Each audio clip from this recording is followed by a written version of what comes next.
Uno de los elementos iniciales de la capacitación es determinar las necesidades de capacitación como primer paso. El propósito de esta detección es determinar los tipos y el grado de capacitación que se necesita para alcanzar los objetivos de cada organización. Este se puede hacer de tres formas: como un análisis organizacional, cuyo propósito determina aquellos factores organizacionales que faciliten la capacitación, en donde se incluye una encuesta de la disposición del empleado para esta capacitación.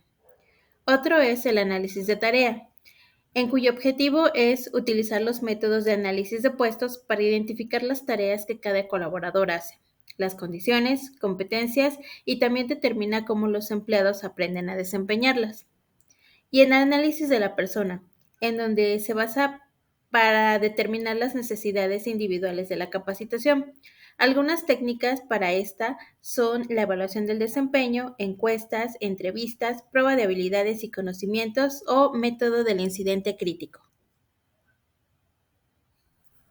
El siguiente elemento es establecer metas y objetivos.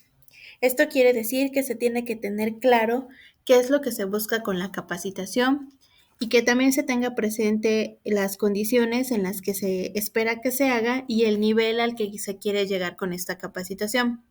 Otro elemento es la motivación y algunos consejos para que puedas motivar al personal sería relacionar la capacitación con el trabajo inmediato, hacer interesante dicha capacitación, aumentar la participación de los colaboradores dentro de la misma, proporcionar incentivos, tales como incentivos económicos y también comida, y reducir el estrés asociado con la asistencia. De preferencia, se debe realizar la capacitación dentro del mismo horario de trabajo para que eso también sirva como una motivación. Y otro elemento es elegir el mejor método de capacitación. ¿Qué quiere decir eso? Que dependiendo de las necesidades de la organización, debemos de verificar cuál es la mejor opción, como impartirlo en el aula, hacer una capacitación individual o también hacer una capacitación dentro del mismo puesto. En la capacitación presencial es muy importante tener en cuenta qué capacitador es el que vamos a necesitar, ya sea un capacitador externo o un interno. Debemos tener también en cuenta el lugar o dónde se impartirá esta capacitación y cuánto debe durar. También se debe de ajustar esto de acuerdo al número de audiencia o de participantes. Al momento de impartir el programa, depende mucho de las necesidades del tema y las características también de los participantes. Se pueden ocupar actividades para romper el hielo o para activar también a los participantes, y también se debe de tomar muy en cuenta el objetivo de cada sesión y la naturaleza de la audiencia. Al realizar este tipo de capacitación, es importante que tengamos contacto visual con todos los participantes. De igual manera, gesticular de manera adecuada, dependiendo también del tema del que estamos hablando, no leer las presentaciones, hablar con la audiencia y hacerla partícipe de la misma capacitación y no solamente estar hablando y que nos escuchen. Debemos de notar bastante seguridad y conocer de principio a fin el tema. Y de igual manera tenemos que tener cuidado con el ritmo en el que estamos hablando, de no irnos ni tan rápido ni tan lento. Es muy importante también hacer interesante la presentación y de vez en cuando utilizar el sentido del humor. Algunos métodos que se utilizan para este tipo de capacitación es el estudio de caso, los ejercicios de simulación, la dramatización y el modelamiento conductual. La capacitación a distancia tiene como característica principal que es de instrucción programada, es decir, que el participante va a aprender a su ritmo propio y que también va a estar activamente involucrado. En este aprendizaje se presenta la información en pequeños bloques o fragmentos.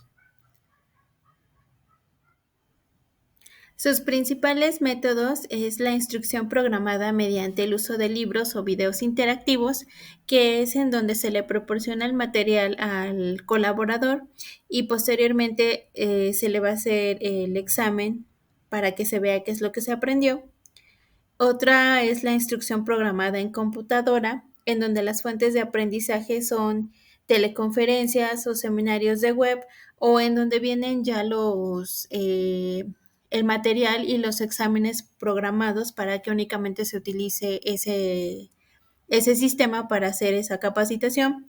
O también las comunidades de capacitación, que es lo que incluye blogs, wikis y servidores de listas. Otro tipo de capacitación es la capacitación en el puesto.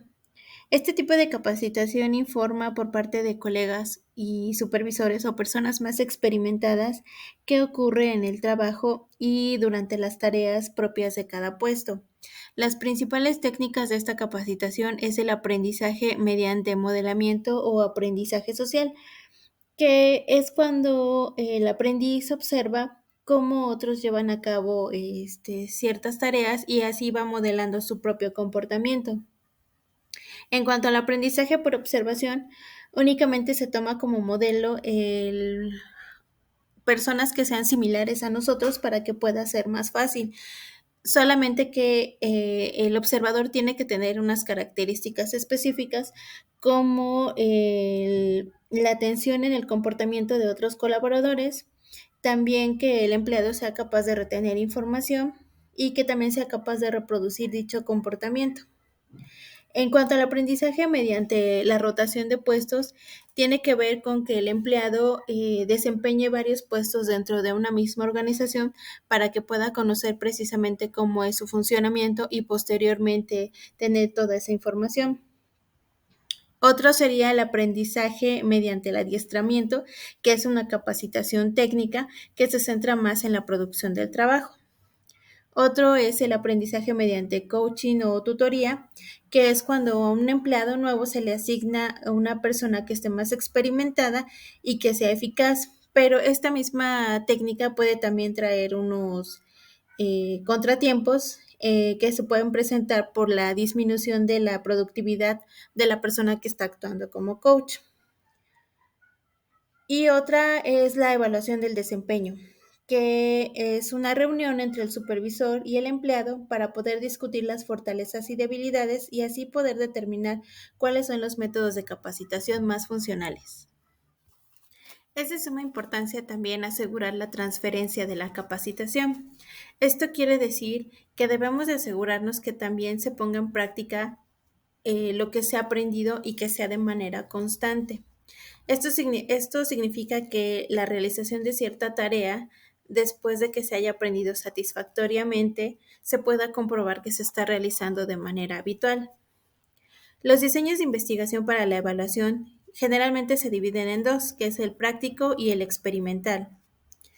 Un ejemplo de un diseño experimental es el diseño de 4 grupos de Solomon, en donde se mide 2 veces el desempeño mediante el diseño de varios grupos en donde se aplican pretest, capacitación y posttest. Esto hace que tenga mayor validez.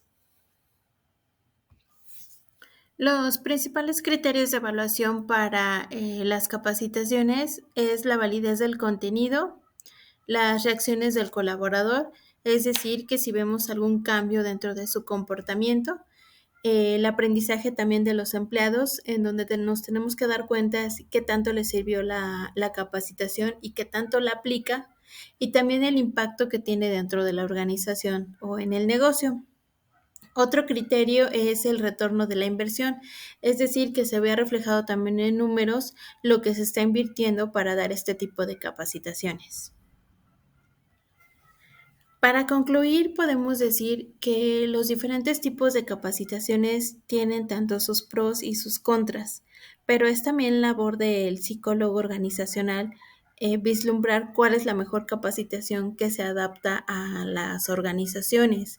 Independientemente de que los resultados sean buenos de todas las capacitaciones, debemos de tomar en cuenta también la disponibilidad de la organización, el tiempo con el que se cuenta, las características también de los colaboradores para ver cuál es la mejor capacitación que se acomoda a esas necesidades. Estas Estos tipos de capacitaciones son muy importantes también conocerlos para que tengamos en cuenta cuál es la mejor opción en cuanto a los planes y los programas de capacitación que vayamos a realizar dentro de las organizaciones.